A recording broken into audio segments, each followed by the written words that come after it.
नमस्कार दोस्तों, मैं विकास आपका स्वागत करता हूँ रिव्यू रिपोर्टर चैनल के web shows and movie segment के नए वीडियो में। आज हम बात करने वाले हैं कपिल शर्मा की नई मूवी ज़िविगैटो और रानी मुखर्जी की नई movie Mrs Chatterjee was Norway के बारे में। दोनों ही कहानी रियल लाइफ इंसिडेंट पे बेस्ड है। एक ऐसी कहानी है जिसका इंसिडेंट हो चुका है, जिसके आधार पर ये मूवी बनी है, और एक कहानी ऐसी है जो डेली लाइफ में हमारे डिलीवरी बॉयज़ के साथ होता है। तो दोनों ही कहानी बहुत ही सीरियस टॉपिक पे है, आपको पसंद आएगी और हम आपको ये बताएंगे कि इन दोनों में से कौन सी मूवी आपको देखनी चाहिए।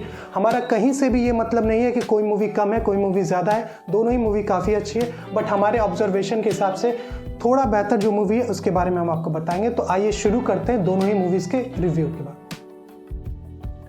उड़ीसा की राजधानी भुवनेश्वर में अपने परिवार संग बसे मानस सिंह महतो यानी कपिल शर्मा एक फैक्ट्री के मैनेजर होते हैं, लेकिन कोरोना के वजह से उनकी ये जॉब चली जाती है, जिसके बाद ज़िविगैटो कंपनी में वह एक डिलीवरी बॉय का काम करते हैं। और क्योंकि कपिल शर्मा के शुरुआती दौर एक मिडिल क्लास ही रहा है, तो उन्होंने इस कैरेक्टर को बहुत ही सही जस्टिफाई किया और बहुत ही अच्छे ढंग से उन्होंने इस कैरेक्टर को निभाया है। और ये कहानी, जैसा कि वो ज़िविगैटो कंपनी में डिलीवरी बॉय बनते हैं और डिलीवरी बॉय का जो भी स्ट्रगल होता है, जैसे उनको डिलीवरी देना, गलत एड्रेस पे जाना, रेटिंग ना मिलना, ये सभी छोटे मोटे इंसिडेंट को मिला के इस कहानी को बनाया गया है। और एक सीरियस, क्योंकि ये बहुत ही सीरियस मुद्दा है जिस पे किसी का ध्यान नहीं जाता, उस कैरेक्टर को कपिल शर्मा ने बहुत ही बखूबी निभाया है। तो इसमें कपिल शर्मा, मानस सिंह महतो, शहाना गोस्वामी उनकी पत्नी का रोल करती हैं, जो कि कपिल शर्मा यानी मानस सिंह महतो के हेल्प के लिए वो भी छोटे मोटे काम करती है और उन्होंने भी अपने कैरेक्टर को बखूबी जस्टिफाई किया है। तो ओवरऑल यही प्लॉटिंग है, इसी के इर्द गिर्द ये पूरी कहानी घूमती है। जैसा कि मैंने शुरू में बताया कि कपिल शर्मा का शुरुआती दौर जो था वो एक मिडिल क्लास था, इस वजह से ये कैरेक्टर उन्होंने बखूबी निभाया है। पर जैसा कि हर एक स्टोरी, एक कहानी की कुछ प्लस पॉइंट होते हैं, कुछ वीक पॉइंट होते हैं। तो प्लस पॉइंट तो खैर एक कॉमेडी का बादशाह जो कि कॉमेडियन है, पर उसने इस सीरियस कैरेक्टर को बखूबी निभाया, तो सबसे बड़ा प्लस पॉइंट है इस मूवी में। लेकिन वीक पॉइंट जो है वो आपको लगेगा कि स्टोरी, क्योंकि कहानी कहीं ना कहीं ढूंढनी पड़ जाएगी और आपको मिलेगी नहीं। ये कहानी स्ट्रगल को तो बखूबी दिखाती है, एक नॉर्मल इंसान जो भी परेशानियां झेलता है उस चीज़ को तो बहुत अच्छे से एक्सप्लेन करती है। पर जैसा कि सर पैर की बात होती है कि कहानी का एंडिंग क्या होगा, स्टोरी क्या है, तो वो उस चीज़ में ये कहानी थोड़ी सी लैग कर जाती है।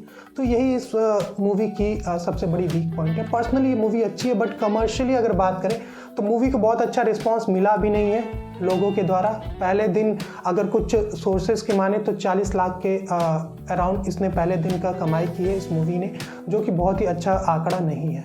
तो ये तो है कहानी आपकी ज़िविगैटो की, कपिल शर्मा की, और ये उनके कैरेक्टर को आप बखूबी निभाएंगे। अगर आप कपिल शर्मा के फ़ैन हैं तो आप इस मूवी को ज़रूर एक बार एंजॉय करें। और क्योंकि ये मूवी अगर थिएटर की जगह OTT पर रिलीज होती तो डेफिनेटली हिट होती, क्योंकि यहाँ पे इसको अप्रिशिएट किया जाता है। आइए अब इसी कड़ी में आगे बढ़ते हैं और बात करते हैं रानी मुखर्जी की नई movie Mrs Chatterjee was Norway. ये कहानी सागरिका चक्रवर्ती की लिखी किताब the journey of a mother पर आधारित है, जहां पे 2011 में नॉर्वेजियन चाइल्ड वेलफेयर सर्विसेज के तरफ से उनके बच्चों को इसलिए छीन लिया जाता है क्योंकि उनका ये कहना है कि सागरिका अपने बच्चों का ध्यान नहीं रख पाती, वो अपने बच्चों को अच्छे तरह से नहीं पाल पा रही, ये कह के उनके बच्चों को उनसे दूर कर दिया जाता है।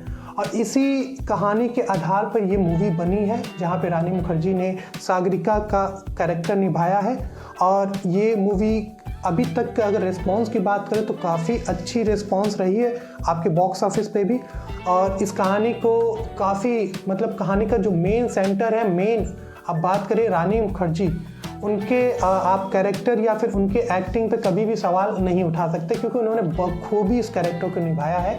और इस कहानी का सबसे प्लस पॉइंट ये है कि इसका जो स्टोरी है वो खुद एक रियल लाइफ बेस्ड है, रियल इंसिडेंट पे है। तो सबसे बड़ा प्लस पॉइंट इस कहानी में यही है। और दूसरे प्लस पॉइंट की बात करें तो जाहिर सी बात है कि रानी मुखर्जी के होते हुए आपको प्लस पॉइंट ढूंढने की ज़रूरत नहीं है, क्योंकि अगर बात करें विमेन एम्पावरमेंट या फिर रानी मुखर्जी की प्रीवियस पिक्चर्स के बारे में, तो उन्होंने जो भी मूवीज़ की है वो अपने अकेले दम पर ही उन्होंने हिट कराई है। तो रानी मुखर्जी के एक्टिंग पे आप कभी भी सवाल या फिर उनके एक्टिंग पे कभी भी कुछ कहा नहीं जा सकता। वो बहुत ही बेहतरीन अदाकारा है और उन्होंने बहुत ही जस्टिफाई किया, बहुत अच्छे से जस्टिफाई किया अपने कैरेक्टर को।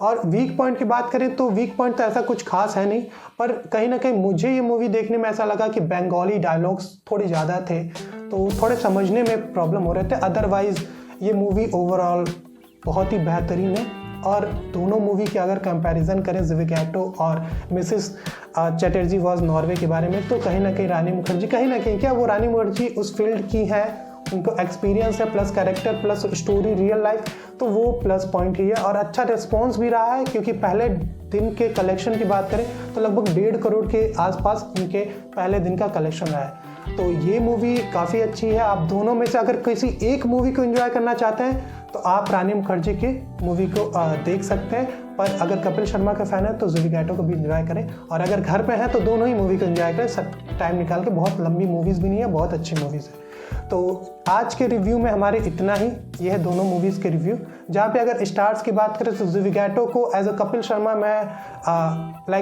फॉर कपिल शर्मा मैं 2 स्टार देना चाहूँगा ज़िविगैटो को। और रानी मुखर्जी, क्योंकि रानी मुखर्जी है उस मूवी में, एक्टिंग अच्छी है, स्टोरी अच्छी है, तो 3.5 स्टार। तो आज के रिव्यू में इतना ही। हम आपसे फिर मिलेंगे एक नए रिव्यू, एक नए कहानी के साथ। तब तक के लिए मैं विकास आपसे इजाज़त लेता हूँ। अगर ये रिव्यू आपको पसंद आया हो तो लाइक, कमेंट और सब्सक्राइब करें। जय हिंद।